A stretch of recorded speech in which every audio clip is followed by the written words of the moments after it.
Yeah, I'm dealing with one trying to, he was, I got an email that my Amazon account, and, it was, going to get about $1,300 worth of, electronics. But there really was a problem, I don't have an Amazon account, so. Yeah, I got phone calls.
Hello, can you hear us, Pamela?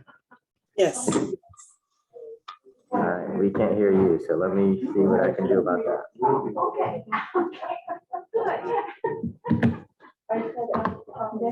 Son.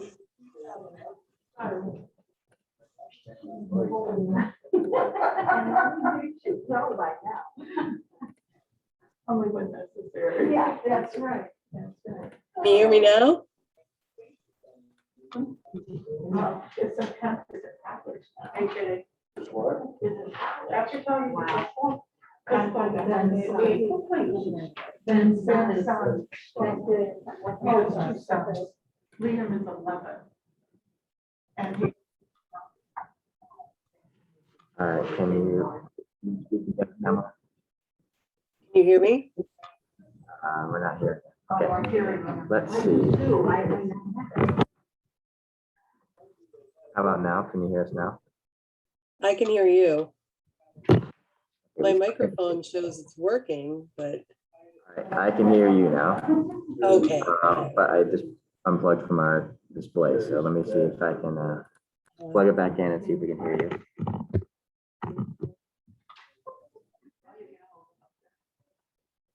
Could you speak again, please? Yes. Can you hear me? I can, but it's coming out the wrong speaker, so let's try this.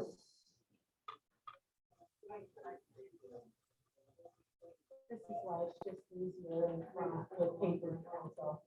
All right, can you please test again, I Pamela? don't know this. Yes. Yes. Can you hear me? Nope. Oh,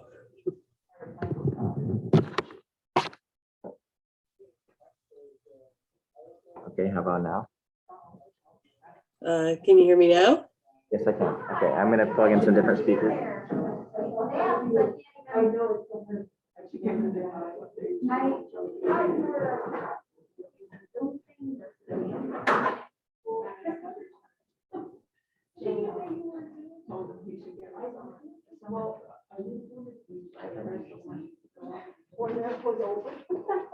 Yeah. No, it's just.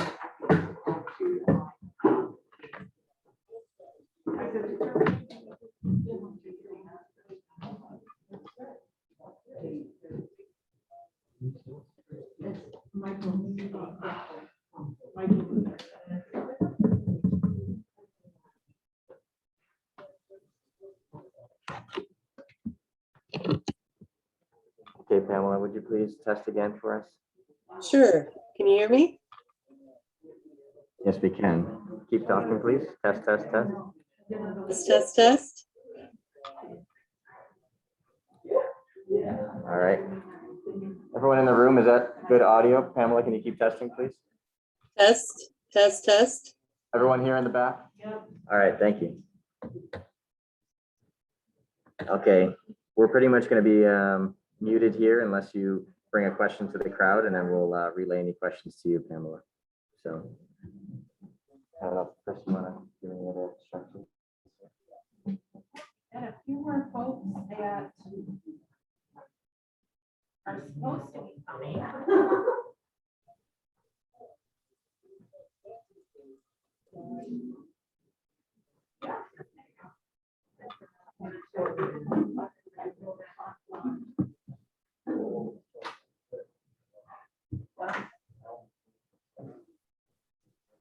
Do you folks mind waiting just a couple more minutes?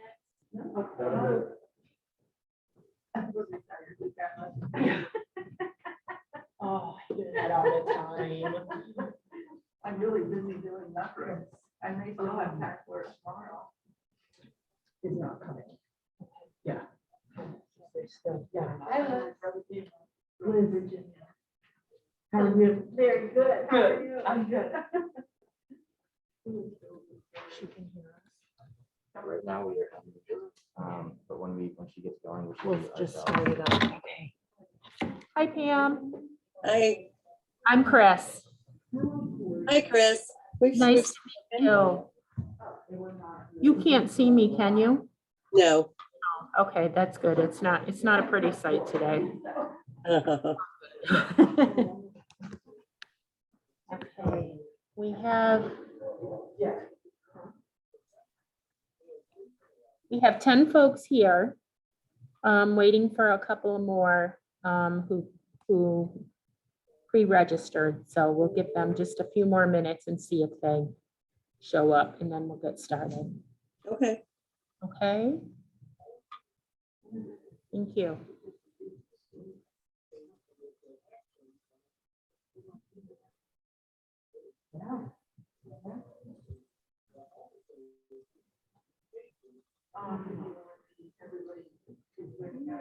They do. I think some.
Are you ready, Pam? Will you be ready?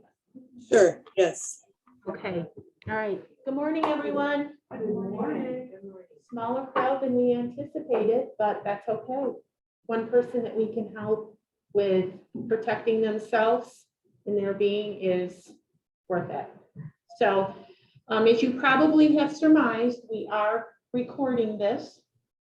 We've got a couple different electronic actions happening today. We've got someone calling in on a Zoom call, then we've got two in-persons, but it's all going to be recorded and uploaded onto the county's YouTube channel for the general public to see, for those who weren't able to be here. Okay, so if you speak, this microphone is going to follow you and put you on camera for the second part. Okay, this will be very interactive, so please feel free to ask any questions, both of the presenter on the Zoom call and the in-person folks. Okay, all right, thanks for coming. So right now I'm going to introduce Pamela Weed-Nichols. She is the consumer fraud representative from the New York State Attorney General's office. She's housed out of the Watertown Regional Office, and she's here today to talk to us about scams. Okay, welcome, Pamela. Good morning, everyone. Thanks for having me. The Office of the Attorney General protects New Yorkers against fraud and abuse, whether it's in the marketplace, the healthcare system, or even our own homes. We can investigate, bring law enforcement actions, and mediate consumer problems. And we work to be sure that New Yorkers are informed about their rights, current problems and scams, resources that they can use to help themselves and protect themselves, and their bank accounts and their identities. Today, I'm here to talk to you about being a savvy consumer.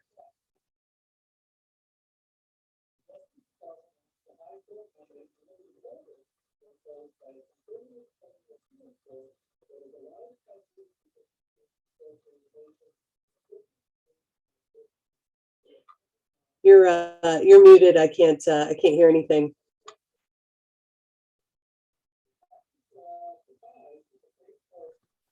Okay, no one here said anything, Pam, okay? Okay, all right. All right, thank you. Mhm.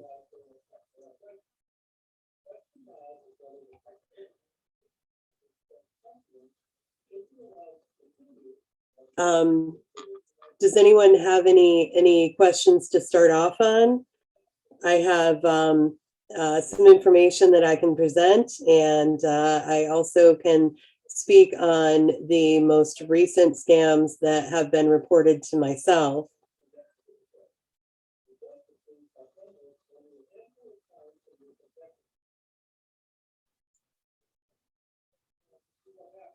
You get a call that you're not happy at, and you received, sorry, have you received your new Medicare card? Now, will they be calling if there is a new Medicare card, or do you receive information through the mail? Did you hear that question? I heard most of it, and the state agencies will send you stuff in the mail.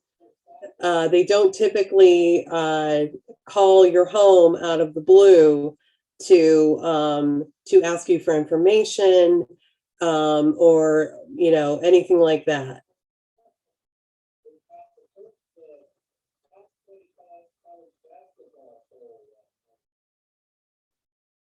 Say, I have trouble understanding that. What she said was that the state agencies will mail you information, but they will never call you on the phone. So if they call you on the phone, chances are it's not. So the best thing is to just hang up. Right. Right? Best thing to hang up. Yes, absolutely. Yes, if they think they have you on the line, if they think that you are vulnerable or ready to fall for something, they will become more harassing. They also keep the names of people who and contact information. People who have already been scammed are at the tops of lists for scammers to try again.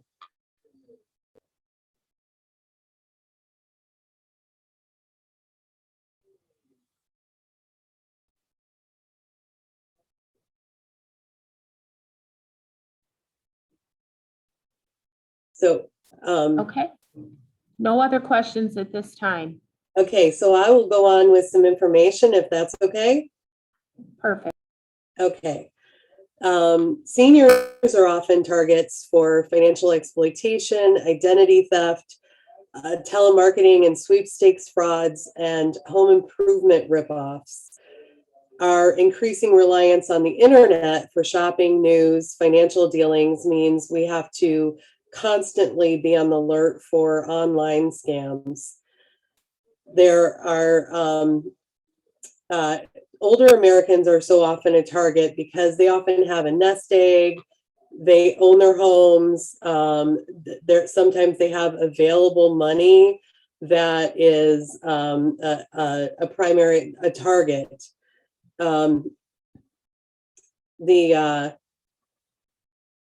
Also investments. Retirees who have money in the stock market, that sort of thing. They often need to use the internet to seek information about their investments. Also, many live alone. A phone call or visit can be a welcome diversion. And people who are accustomed to trusting relationships can find themselves vulnerable to con artists. And those who are confronting health problems often look for answers that are readily available and seemingly affordable. Fraud and abuse against the elderly takes many shapes and forms.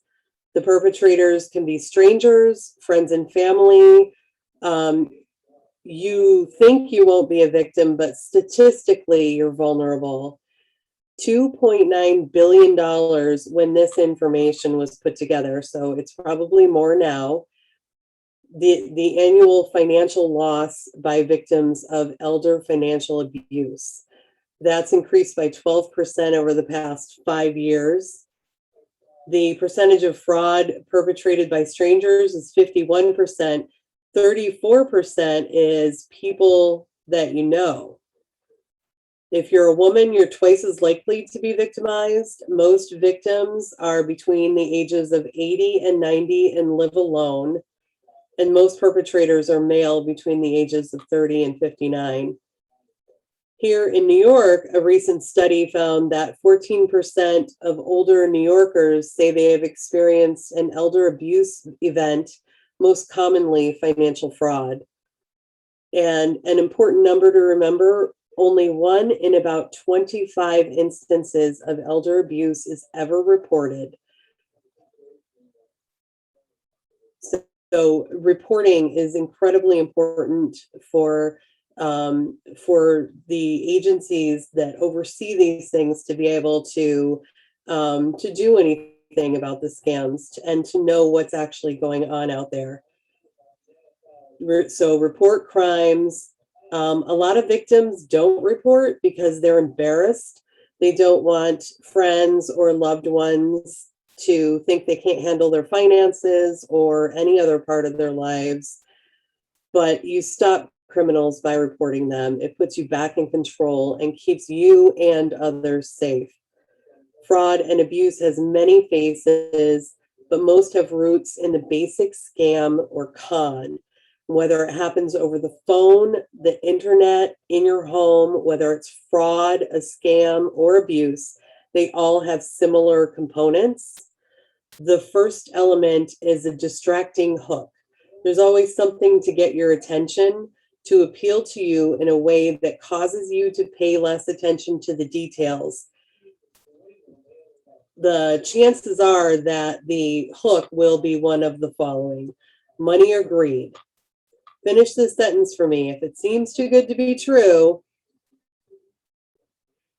we all know that is true, but the lure of unexpected riches, like, for example, you've won the Canadian sweepstakes, or a sure return on your investment, double your money guaranteed, is sometimes irresistible, and we forget to use our heads. And we are just as susceptible when the stakes are smaller, like a good deal on a roofing job. Another hook is love or goodwill. It's hard to turn down someone or something that you care about. That's why scammers pretend to be someone you love, like a grandchild. They claim they represent a cause or an organization that you care about. And sometimes there's someone that you normally trust, like a neighbor or a healthcare provider. And I have found recently, I have had a couple of different scam or scam attempts reported to me where somebody who claimed to be an old friend or old acquaintance through text messages from an unfamiliar number tried to scam someone, and the person didn't verify the identity of the person texting. They took them at the word for it. And so they thought that it was someone that they trusted, and who knows who it really was. So that's definitely something to watch out for. If you're getting a faceless communication, especially one that's making any sort of request for information or money, you need to verify that you are actually talking to who you think you are. And you don't verify it by calling the number they provide you or that's on caller ID, because that number, who knows where it came from? It could be computer generated. So if you know a real number for the person who is claiming to be that person, call that number. Call the number that you know is real, or contact that person in real life to verify that they actually are who they say they are. Another hook, and this one is really commonly used, is fear and desperation. Fear makes us lose caution. You don't think clearly when your fear emotions are provoked. And like, for example, when there's a housing crisis, foreclosure scams increase. Health scare makes us more vulnerable to miracle cures. And it's a really good way to put someone off their guard so that they will make decisions rapidly without thinking about what they're actually doing. The second essential ingredient is a seemingly trustworthy person. There's a lot of scams right now where the scammer is claiming to be someone from a government agency, federal or state, because people will trust that, if this agency is contacting them, it must be legitimate. The third one is a deadline. This is a dead giveaway that you're looking at a scam or you're about to be taken. Most legitimate marketing campaigns look for the hook. What is it about my product that will entice you? Most advertising campaigns count on you trusting their facts, but the deadline, now or never, that should always give you pause. Legitimate companies, legitimate products are all around for a while. Legitimate salespeople give you time to think a deal through. So we can take a look at some of the scams and frauds. The sweepstakes scam, I don't know if anyone has heard of that. It is likely that you have. It's an old one that moves with technology. It usually starts with a foreign lottery. So unless you bought a ticket for a lottery, you're not going to win it. So the chances that you bought a lottery ticket in Canada or France or Nigeria and forgot about it are very unlikely. There are usually two aims in this scam. They ask you to send them money to pay the taxes in advance. You send them money, you never hear from them again, or they contact you for more money.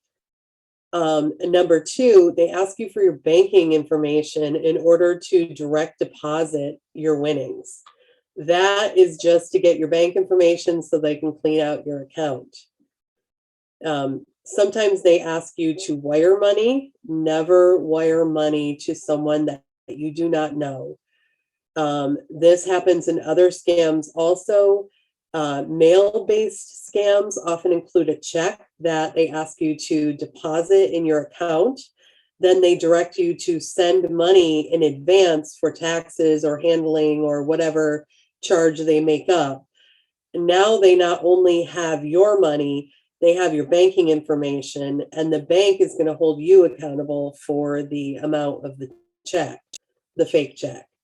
A new twist on this letter is the letter from an official sounding government agency. The name can be invented, like the National Sweepstakes Bureau or the National Consumer Protection Agency. Neither of these exist. They will also use an actual name like the Federal Trade Commission. The scammers claim that the government oversees the integrity of foreign lotteries. They do not. This is a scam. There are legitimate sweepstakes. For example, the Publishers Clearinghouse, one we all have heard of. But it's important that you know it is illegal for any sweepstakes to require you to purchase merchandise in order to win, or to imply that your chances of winning are better if you buy something. So buying a subscription to Trout Fishing Dreams magazine won't make winning more likely. The fake check scam isn't limited to sweepstakes. You'll find it in secret shopper come-ons, sales or auctions, and work at home opportunities. While the circumstances change, the process is usually the same. You're asked to deposit a check, then wire part of the money back. Usually these checks look very real. In fact, sometimes they are real checks. The problem is there's no money behind them. You'll deposit the check, wire the scam artist, say half the amount in return for keeping the other half. When the check bounces, you've lost the amount you've wired and you owe the bank the full value of the check. And always remember the anatomy of a scam. There's the hook, which a sweepstakes or a job, like a secret shopper. There's the seemingly trustworthy person or agency who's reached out to you. And of course, the deadline. This scam works because you have to give them the money before the check clears. So the deadline, that's a really important part of that. Here are some things you can do to take control and stay safe. Never pay to collect prize money. Whether they ask you to wire money or to send a check to cover the taxes, legitimate lotteries or sweepstakes, deduct the amount you owe the IRS, or you will fill out multiple forms directly with the IRS. Don't rely on caller ID. Scammers use technology to make you believe a call is coming from your area or Washington, D.C., for example. You do not have to buy a magazine or any other product in order to win a legitimate sweepstakes. If someone is even implying that you do, you should definitely report them to our office. Be a friend. If you suspect a friend or family member is being scammed, try to talk to them about it. Some of the signs are stacks of guaranteed winner mail, packages containing jewelry, wristwatches, or so-called collectibles. This is an old scam, but it continues to work because it plays on our most obvious vulnerability, our love for our family, and it's back in full force this year. The New Yorkers lose close to $500,000. This year, New Yorkers lost close to $500,000 to the grandma scam. They call it the grandma scam because you'll receive a phone call where someone's calling you grandma or grandpa and saying something's wrong. It's usually a weird time of day, like in the middle of the night. Just a young voice, male or female, calls you grandma or grandpa, says they're in Canada or Mexico and was arrested, needs medical treatment, or has car trouble, some sort of emergency. And they don't have any money, so can you wire it to them right away? And don't tell mom or dad because they'll be mad, right? That's a scam that I think that most of us have heard of by now. I know that our Attorney General, Letitia James, has put out reports on this scam and news briefings to make people aware that it is going on. So the distracting hook on this one is multifaceted. First of all, it's the middle of the night call. You're ready for bad news when the phone rings in the middle of the night. You're awakened from a sound sleep. So if the voice seems off, the chances are you'll say something like, you'll say the grandchild's name, like, Jason, is that you? Of course it is. And just about every grandparent is a trusting mark for beloved grandchildren. And the money needs to be wired right now. It can't wait until morning. Again, the rushing, the deadline. There are some new twists to this through email hacking and social networks. Scammers find out names and connections. They might call using names that you know.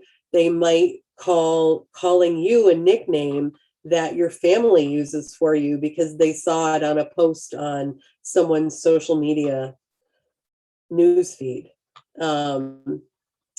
They may say they're an attorney or a law enforcement officer or a hospital, but the anatomy is always the same. On the phone, there's more to be wary of than would be grandsons. From overeager telemarketers to outright scammers, the phone can be an entry into your life. One of the reasons phone scams are so effective with retirees is that many live alone, and some are unable to leave the home easily, and it can get lonely. So a friendly sounding voice on a quiet day can be very welcome. So keep your guard up when answering your phone. And here are some things to remember. Telemarketers are regulated. By law, they must limit their calling hours to 8 a.m. to 9 p.m. They must tell consumers they are trying to sell something and identify the actual seller. Before asking for money, they must disclose the nature of the products or services for sale, the costs, and any delivery restrictions. It's important to remember that caller ID can be manipulated. Scammers often manipulate the caller ID to give you the impression that it is a local call or from an official location. Make sure you're familiar with the company or charity the caller is working for. If not, give yourself time to check it out before committing to any purchase or contribution. Never give out personal information to an unsolicited caller. Someone who initiates contact with you, that includes your birth date, your social security number, even just the last 4 digits, your mother's maiden name, your first pet's name, or anything that might be used as a password or other identifier. You can never be sure if the caller is really who they say they are. Finally, remember you don't have to commit to anything on the phone. Ask to see a proposal in writing, give yourself time to research or think about it, go back to that anatomy of a scam. Legitimate salespeople will always give you time to make a good decision. You can also take steps to get your name and contact information out of the hands of potential scam artists. How many of you are on the Do Not Call Registry? If you're not, you should be.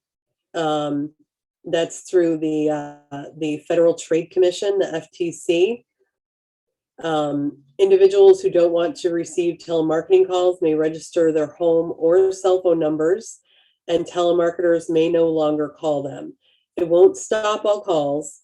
For instance, polling and political calls are allowed, as are many calls from charities. And there's also exclusions for companies that you already do business with.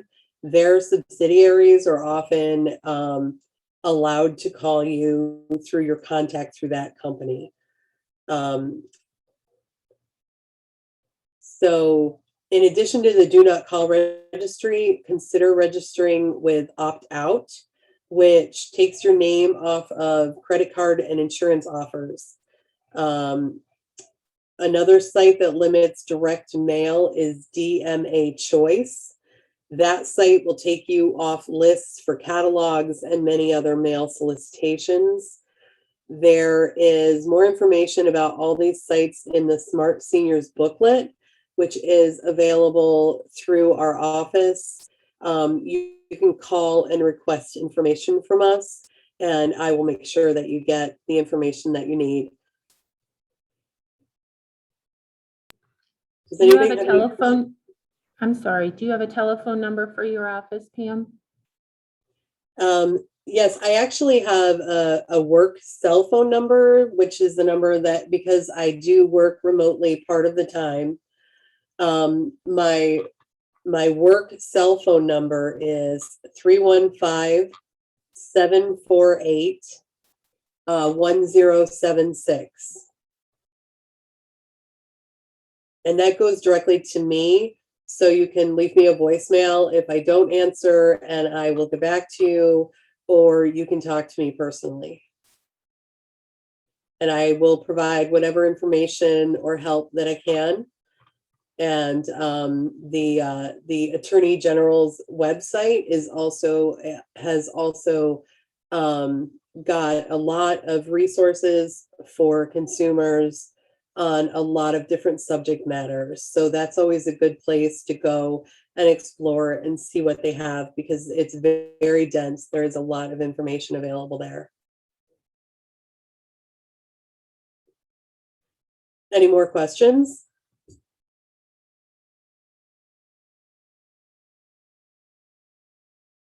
Correctly, you don't,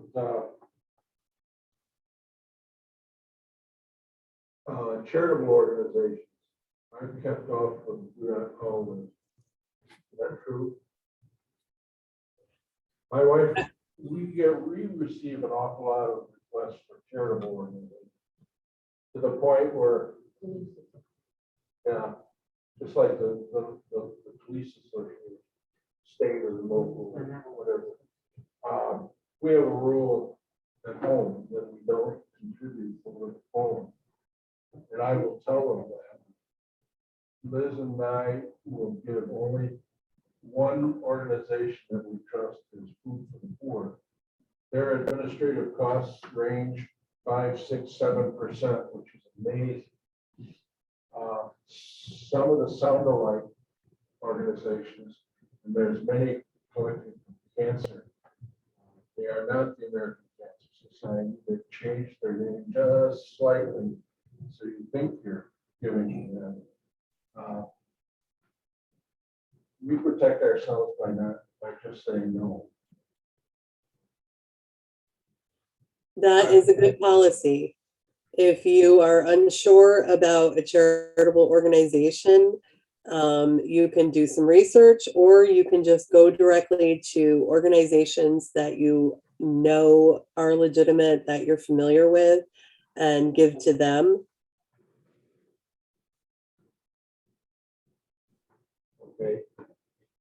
Do you have a number for the Do Not Call Registry? Let's see. Yes, I do. Well, I have a number to file a complaint with the Do Not Call Registry.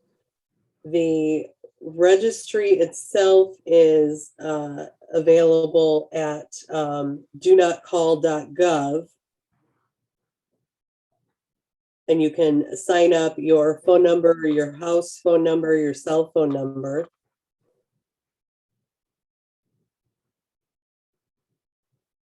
I am just quickly checking to see if I can get the phone number, which I'm sure I have here somewhere.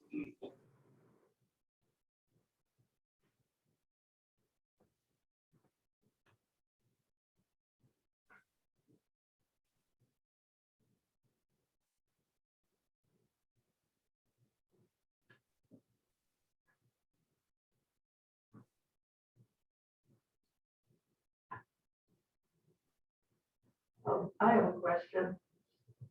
Go ahead. How long is it after a person dies that they stop getting this stuff?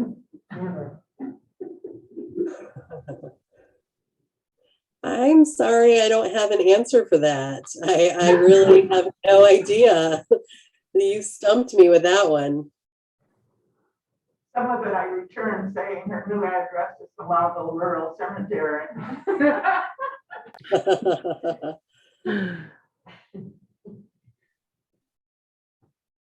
Yeah, my work cell number belonged to someone previously, and I get phone calls for that person all the time.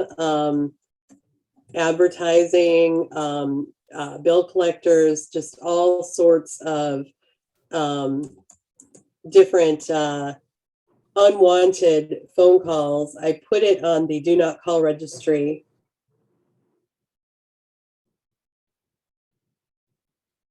Okay. Is there any evidence that the Do Not Call Registry works? I've signed up several times. I have no idea whether they take my phone number off, because I still continue to get calls. Right, the do not call registry is not a perfect solution. It does help. You can verify your registration at their website. I am not finding a phone number to be able to register on the phone, which I would think that would be available to us. I have a number. I have a number for complaining to the do not call registry that you're getting phone calls. And when you go to verify, when you go to register your phone, there is an option to verify if you're already on the do not call registry. But if you would like the number to file a complaint with the do not call registry, it is 1-888-382-1222. Well, I have a question. Go ahead. Can you talk a little bit about reporting? I know there's lots of different options, and sometimes even at the Office for the Aging, we struggle with the right direction to point people in based off of the type of experience they had. I actually usually recommend to people to report to multiple places. Reporting to us helps us to keep track of and know about what scams are going on in our area. And there are multiple federal agencies that help to investigate. There is the IC3, which is the Internet Crime Complaint Center. And the website for them is IC3, the digit 3.gov. And that is linked to the FBI. And so if you are defrauded online or come across an internet scam, or email, also through email, if you are scammed through email or someone attempts to scam you through email, you would report it to the IC3. And the FTC for the telephone scams, telemarketing scams, that sort of thing. And the FTC has on their website, to report telephone fraud on their website is https://. The S in website addresses, by the way, in that beginning part, the HTTPS, that refers to secure. So that's something to look for when you're dealing with internet websites, is to indicators, knowing that you're on a secure site. And the rest of the, go ahead. Would you please repeat that About the S or the website? website? Okay, it's https:// report fraud .ftc.gov /##.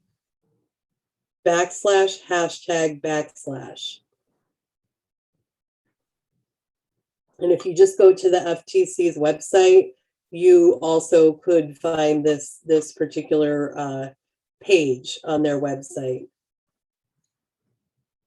Would that be something that she could email you? Yes. And then Yes, I can email any of the documents or information that you guys would like to have in black and white. Absolutely. Yes, I was going to ask that. That would be great.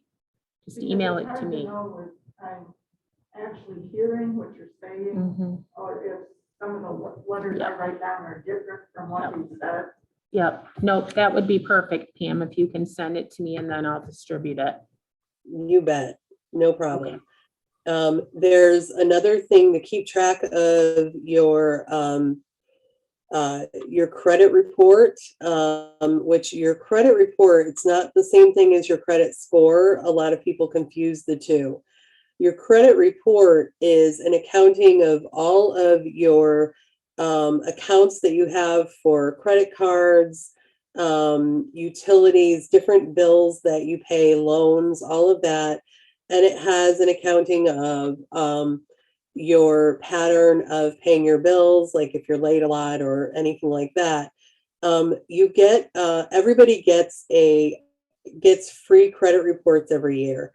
You get one from each of the 3 credit agencies, and you're entitled to one free one from each agency every year. And keeping an eye on your credit report is a very, very important tool in protecting yourself from scammers and identity theft. Because if you look at a credit report for yourself and you see accounts on there that you did not open, accounts that are not yours, you need to report them to the various agencies as soon as possible. So one of the recommended ways to take advantage of your yearly credit reports is to request one from each agency at different times of the year. So, so 3 times a year, you would be getting a credit report from a different agency. It helps you to keep on top of your credit report, to know that everything in there is absolutely yours and nobody is messing around with your identity. I have a phone number to get your annual credit report if you're interested in that too. I can just include it in the email with the other information. That'd be perfect. Okay. All right. Yes. All these different agencies to report a scam, what type of information are they gonna ask you for? I think I've struggled with that before, like, sometimes you don't have much information, and it can be a frustrating process. So what do you recommend? Yes. To be perfectly honest, there is not a lot that can be done with a lot of the telephone scams. The computer generated phone numbers, things like that make it almost impossible to track these people down or to really determine what the origin of the scam was or who the origin of the scam is. But reporting these different scams does definitely help us to inform people of what is actually going on in our area and in the country, on the whole. They will ask you often about the scam, what hook was used. They might not call it a hook, but they will ask you to detail your experience with the scam. Information, a lot of times, names, phone numbers, that sort of thing, aren't really valid. They don't, they often don't really help.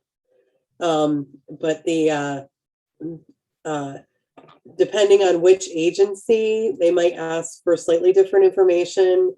But as for myself, I will normally ask someone to tell their story, to recount to me what happened. I would say that more people call about a scam that they did not fall for. I have had some people call to report scams that they did fall for. One of the scams that has been reported to me multiple times in the past 3 or 4 months is an authority figure will contact somebody, like, for example, but in an anonymous way, an employer or a pastor from a church, which the information is often public as far as information about church members and that sort of thing. The one specific that I will recount, a woman got an email from what she thought was her pastor, And the emails and contact information and names for the members of the church organization, she was the treasurer, are public. They're easy to get. So she suddenly got an email from her pastor saying, "Oh, there's an emergency at the church. We need these gift cards for these people that did these wonderful things for us. Could you please go do that?" And she went and purchased the gift cards and then gave the information on the back of the cards through text messages or emails. And without ever speaking directly to who she thought she was talking to. Later on, after it had worn off and she had time to slow down and think about it, she realized that her pastor would never have emailed her. He had never emailed her before. And he's an older gentleman that is not very likely to use technology to communicate, at least not email technology. And, so that's, that sort of thing. She just was like, "Oh, I'm helping. And the pastor needs me to do this." And she, as soon as the information was transferred from those cards, it hit her. She knew, like, "Oh, this doesn't feel right." And she reported that to me, and I recommended her to also report it to the federal agencies, the IC3 specifically, because it had to do with the email. And I received an email once that was apparently to me came from KeyBank asking for bank information, and I gave it to them. And as I hung up the phone, I realized I'd made a mistake. I immediately called KeyBank, and they said, "Mr. Allen, we're shutting you down. We'll call you back in a few minutes." And sure enough, about 15 minutes later, a man called me. He says, "I'm head of security here at KeyBank. You've been shut down. We've issued you new numbers. So we've checked your accounts, and you called so quickly that nobody had time to enter your account." And it was a good experience. Yes, and thank goodness you realized it in time to be able to contact the bank. One of the things that I tell people all the time, because it is probably the most common way that these scammers get money now, are the gift cards. If somebody is asking you to buy a gift card to transfer money to them, it is a scam. There is no legitimate agency, organization, business that is going to ask you to pay a bill with a gift card for another company. There's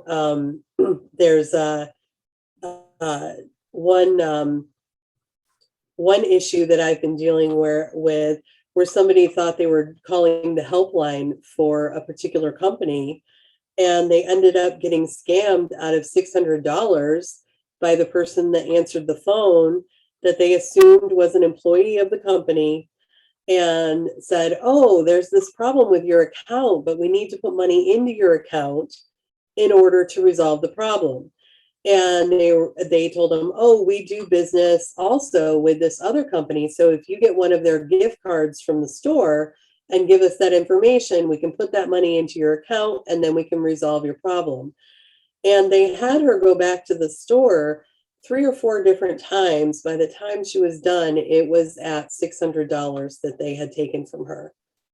How they kept getting her to go back to the store was telling her, "Oh, that gift card didn't work.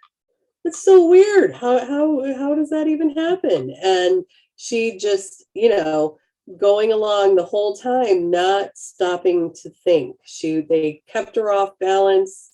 She did not take a breath and say, "Hey, there's something that feels weird about this. Maybe I need to hang up and think about this for a minute."